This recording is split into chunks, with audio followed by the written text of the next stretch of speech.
Meaning of Feast of Tabernacles. Feast of Tabernacles. Feast of Tabernacles.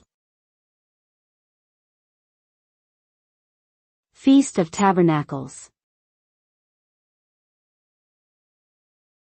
Feast of Tabernacles.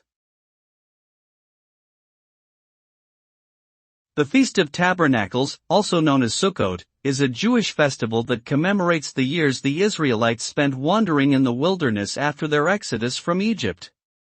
It is celebrated by building temporary outdoor shelters called Sukkot and waving the 4 species of plants: palm, myrtle, willow, and citron.